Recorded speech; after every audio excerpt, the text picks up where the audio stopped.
Assalamualaikum warahmatullahi wabarakatuh. Perkenalkan, kami dari kelompok 1 ingin mempresentasikan hasil kerja tugas kami yang berjudul mendistribusikan layanan melalui fisik dan saluran elektronik.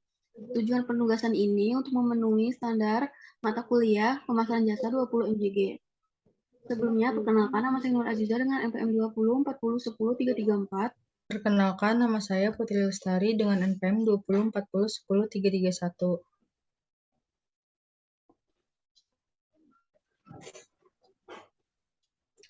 Pengertian distribusi jasa. Distribusi jasa adalah suatu cara untuk menyalurkan jasa dengan cara pelanggan mengunjungi tempat pelayanan. Contohnya, bioskop, travel, penyedia layanan mengunjungi pelanggannya, pemasangan parabola, asuransi layanan transaksi dilakukan dengan jarak jauh. Contohnya, pembelian tiket pesawat secara online. Selanjutnya ada distribusi dalam konteks jasa. Yang pertama, banyak orang menganggap bahwa distribusi adalah memindahkan barang melalui saluran fisik ke distributor dan agen penjualan atau ke pengguna akhir. Yang kedua, jasa pada prinsipnya tidak ada yang berpindah dari segi kepemilikan. Sementara pengirim informasi adalah merupakan transaksi yang banyak dilakukan melalui channel elektronik.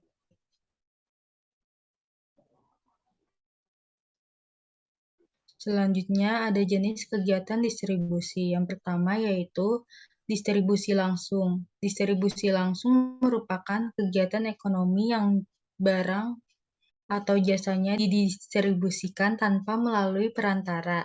Dengan kata lain, langsung dari produsen ke konsumen. Yang kedua yaitu distribusi semi langsung. Jenis kegiatan dalam distribusi semi langsung, barang atau jasa didistribusikan dari produsen ke konsumen lewat perantara pedagang yang merupakan bagian dari produsen. Yang ketiga, distribusi tidak langsung, yaitu sistem distribusi ini dijalankan lewat produsen kepada konsumen melalui agen, grosir, makelar, komisioner, atau pedagang kecil yang berperan sebagai perantara. Selanjutnya ada contoh kegiatan distribusi. Contohnya yaitu kita bisa menjumpai dengan mudah kegiatan distribusi dalam kehidupan sehari-hari. Produsen reselers memasarkan produknya secara online dan mengirimnya langsung ke konsumen. Selanjutnya, apa yang didistribusikan?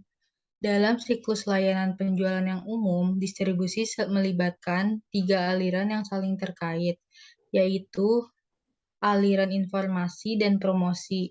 Distribusi tujuannya adalah untuk menarik minat pelanggan agar membeli layanan-layanan tersebut.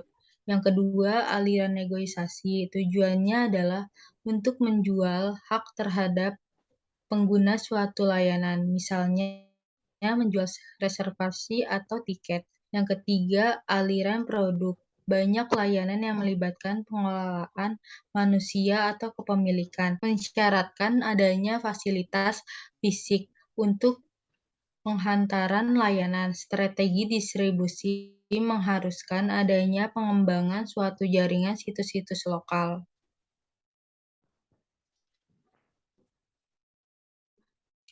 Membedakan antara distribusi layanan dan inti. Distribusi berhubungan dengan layanan inti dan tambahan. Layanan inti untuk pemrosesan dan kepemilikan orang. Layanan pemrosesan memerlukan lokasi fisik pemrosesan informasi dapat didistribusikan secara elektronik. Dan yang kedua, layanan tambahan bisa berwujud atau tidak berwujud hemat biaya melalui saluran non-fisik, contohnya telepon dan internet. Selanjutnya ada opsi distribusi untuk melayani pelanggan. Yang pertama, pelanggan mengunjungi situs layanan. Kenyamanan lokasi pabrik servis dan jadwal operasional penting ketika pelanggan harus hadir secara fisik. Yang kedua, penyediaan layanan ke pelanggan. Tidak dapat dihindari ketika objek layanan tidak dapat bergerak. Lebih mahal dan memakan waktu untuk penyediaan layanan. Yang ketiga, ada transaksi layanan dilakukan dari jarak jauh, dicapai dengan bantuan logistik dan telekomunikasi. Tempat pengiriman layanan. Di sini ada biaya produktivitas dan akses tenaga kerja adalah penentuan utama untuk menentukan fasilitas layanan. Nah, yang kedua itu ada bantuan lokasi, persyaratan operasional bandara, faktor geografi, resorsi, kebutuhan skala ekonomi, dan rumah sakit. Selanjutnya ada perdagangan elektronik. Internet memfasilitasi 5 kategori aliran. Yang pertama ada informasi, kedua perundingan, ketiga layanan, keempat transaksi, dan kelima promosi. Saluran elektronik menawarkan pelengkap atau alternatif untuk saluran fisik tradisional, kenyamanan, yang ketersediaan 24 jam, hemat waktu dan tenaga, kemudahan mendapatkan informasi online, dan mencari item yang diinginkan harga lebih baik daripada di banyak toko batu bata dan mortir. Selanjutnya ada waralaba. Waralaba adalah perikatan yang salah satu pihaknya diberikan hak memanfaatkan atau menggunakan hak dari kekayaan intelektual atau pertemuan dari ciri khas usaha yang dimiliki pihak lain dengan suatu imbalan berdasarkan persyaratan yang ditetapkan oleh pihak lain tersebut dalam rangka penyediaan dan atau penjualan barang dan jasa. Di sini ada jenis waralaba. Waralaba dapat dikelompokkan ke dalam dua bagian. Yang pertama, waralaba luar negeri biasanya memiliki sistem yang sudah jelas sehingga banyak diminati. Merek produk waralaba luar negeri juga sudah dikenal luas dan dirasa jauh lebih bergengsi. Yang kedua, ada waralaba dalam negeri. Jenis ini juga menjadi salah satu pihak investasi bagi mereka yang ingin menjadi pengusaha dengan cepat, tetapi belum memiliki pengetahuan yang cukup atau kurang kemampuan dalam mengatur strategi bisnis. Di sini bagaimana proses layanan mempengaruhi layanan pasar internasional. Layanan pemrosesan orang memerlukan kontak langsung dengan pelanggan. Yang pertama, konsep layanan ekspor, bertindak sendiri atau bermitra dengan pemasok lokal, misalnya restoran berantai, hotel, atau perusahaan rental mobil. Yang kedua, pelanggan impor, mengundang pelanggan dari luar negeri ke negara asal, perusahaan misalnya rumah sakit yang melayani wisata medis. Yang ketiga itu ada pelanggan ke lokasi baru. Keempat, transportasi penumpang. Contohnya itu transportasi udara, laut, kereta api, dan jalan.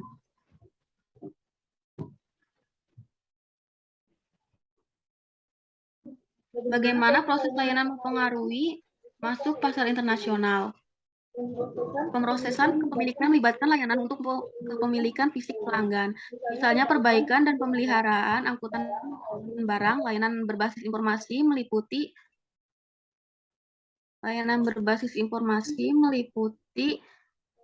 sistem informasi pemrosesan. Yang kedua, ekspor layanan ke pabrik layanan lokal. Ketiga, pelanggan impor. Keempat, ekspor informasi melalui telekomunikasi dan ubah secara lokal. Data dapat diunduh melalui CD dan DVD. Selanjutnya ada mode internasionalisasi. Yang pertama, layanan berbasis informasi ekspor. Di sini ada kirim melalui saluran elektronik. Yang kedua, simpan di media fisik, kirim sebagai barang dagangan. Kedua, gunakan pihak ketiga untuk memasarkan memberikan konsep layanan. Yang pertama ada agen lisensi. Kedua ada pialang, ada waralaba. Keempat ada mitra aliansi. Kelima ada usaha patungan minoritas. Yang ketiga ada kontrol perusahaan jasa di luar negeri. Yang pertama ada investasi langsung dalam bisnis baru. Kedua pembelian bisnis yang ada.